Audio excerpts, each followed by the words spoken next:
Welcome back after the break. Liquor baron Vijay Mallya out on a £650,000 bail bond following his arrest by Scotland Yard over fraud and money laundering charges has arrived at Westminster's Magistrate Court in London today as his extradition trial begins. The 61-year-old businessman, who has been in self-imposed exile in the UK since March 2016 when he left India, is wanted in India on charges relating to his defunct Kingfisher Airlines defaulting on loans from various Indian banks amounting to 9,000 crore rupees.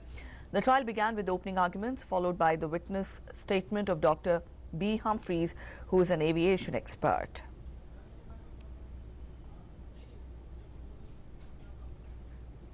Siddhant is joining us from the newsroom for updates on the Mallya extradition. The trial has begun, Siddhant, and questioning has also begun. Let us know more details.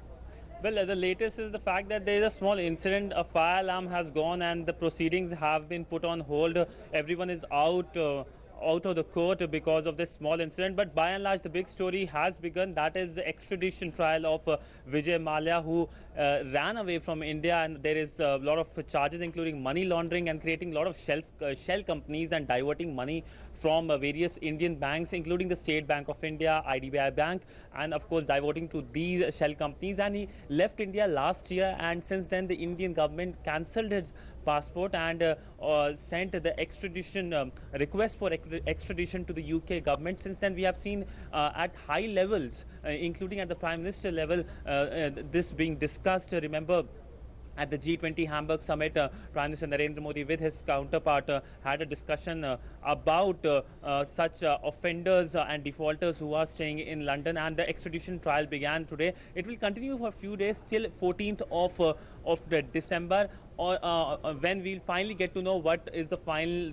thing out. Both the defense and the prosecution will be giving all the best, in a sense, giving all the evidences against Mr. Mallya and just to rescue him. The thing is, after that, whatever the decision comes, both parties can go to the High Court and then to the Supreme Court, and after that only the UK Home Secretary will sign on the extradition treaty which was signed between India and the UK 25 years ago. This is the second such person who India has been trying to get extradited to India back. Before that there was one case earlier also. The thing is, this can be a little difficult process because India is put in the type 2 countries for the UK when it comes to extradition, and that makes it difficult. The type 1 countries, which are European countries, and some other America is one of the type 1 countries, they don't face a lot of difficulties when it comes to extradition. One of the plea which is expected to be taken by Mr. Mallya is the conditions of jail in India. Yes, all right. That was about the case, and now that the trial has begun, explain to us the gravity of the situation for Vijay Mallya, and could we also say that writing on the wall would be loud and clear for him now?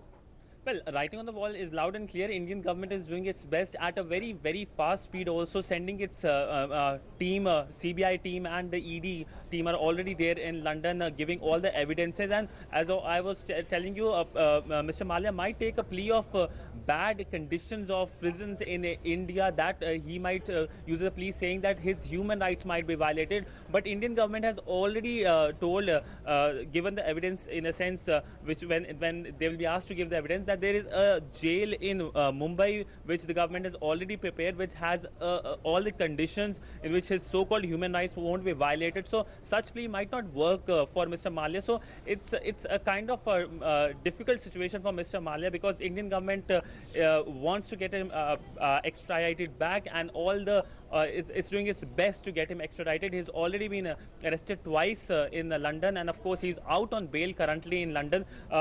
Just speaking to reporters, he obviously said what he had to say before going into the court, but we all know that this is a case which has become a symbolism of getting the black money back, and he of course has been indulging in all the activities, including money laundering, and of course indulging in creation of shell companies to divert the black money.